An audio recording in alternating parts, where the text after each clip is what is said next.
हरिओम आत्मीय भक्तजनों, सप्रेम जय श्री हरि। आज का प्रसंग बड़ा ही अटपटा है, बड़ा ही अजूबा है। आदि से अंत तक देखना, नहीं भूलेंगे। पत्नी क्या चीज होती है, इसे जिसको पत्नी मिला है वही जाने। मनुष्य तो मनुष्य है, भगवान भी पत्नी के गुलाम रहे हैं।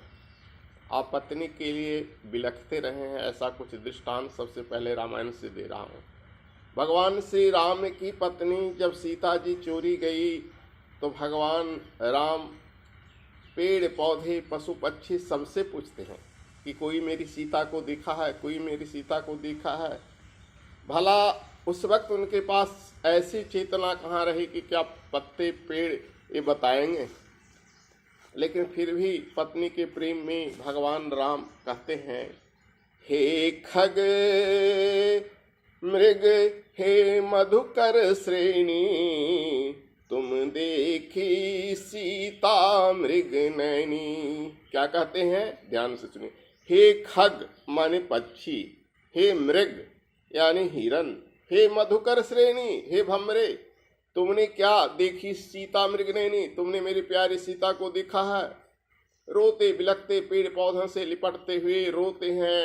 एक गायक ने बड़ा ही सुंदर दृष्टांत लिखा है, किसने चुराई प्यारी नारी सिया हमारी, न जाने किसका आया काल, हाय मैं बताऊं क्या हाल। लखन जी से कहते हैं, मैं अपनी प्यारी सीते तेरे हवाले करके बन को गया था लखन लाल, हाय मैं बताऊं क्या हाल।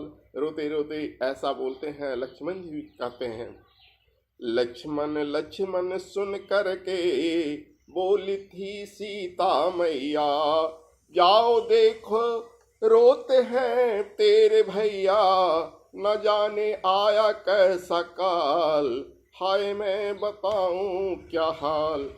यानी वह जो सोने का मृग था वो मरते वक्त लक्ष्मण लक्ष्मण जोर से चिल्लाता है, ताकि रावण की वो करामात थी जिसमें कि लक्ष्मण सुरक्षाकर्मी सीता से हट जाए तो सीता को चुराए। ऐसा ड्रामा रचा गया था, ऐसा खेल रावण ने रचा था।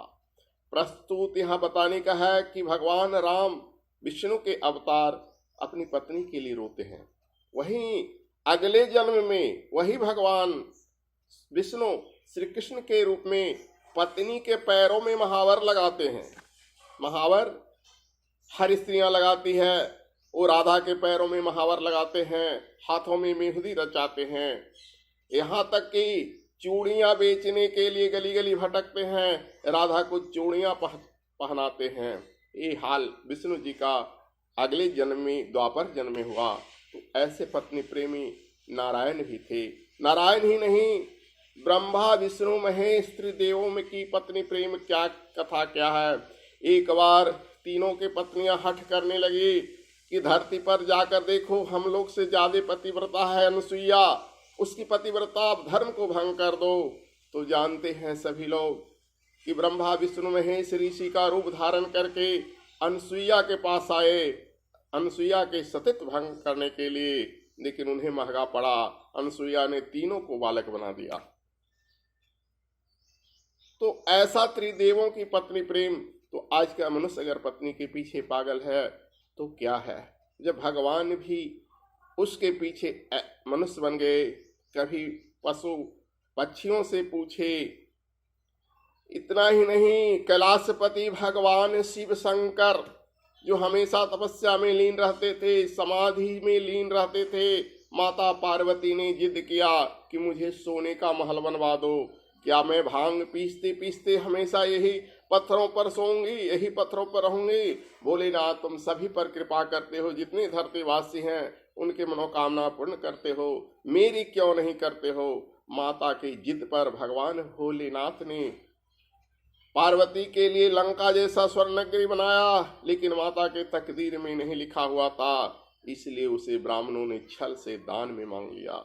हालांकि माता ने उसे श्राप दे दिया कि तुम कुल वंश सहित समाप्त हो जाओगे। इसलिए स्त्रियों का प्रेम कहा गया है, जिस वस्तु से है उसे कभी नहीं लेना चाहिए। माता पार्वती का प्रेम लंका से था, रावण के पिता विसर्वा ने छल से दक्षिणा में ले लिया। इसलिए कभी भी किसी पुरुष को, किसी मनुष्य को स्त्रियों का जेवर आभूषण कभी नहीं बेचना चाहिए, नहीं लेना चाहिए, क्योंकि नारियों का प्रेम सबसे ज्यादा सोने चांदी से होता है। लेकिन यहाँ मैं इस वीडियो में सिर्फ यह दर्शाना चाहता हूँ कि पुरुष ही नहीं, मानव ही नहीं, पशु पक्षी ही नहीं, नर नारायण भगवान ब्रह्मा विष्णु महेश का भी स्त्रियों से प्रेम रहा है। इसलिए इस वीडियो का शीर्षक मैं देने जा रहा हूँ। इस वीडियो का शीर्षक होगा भगवान का पत्नी से प्रेम।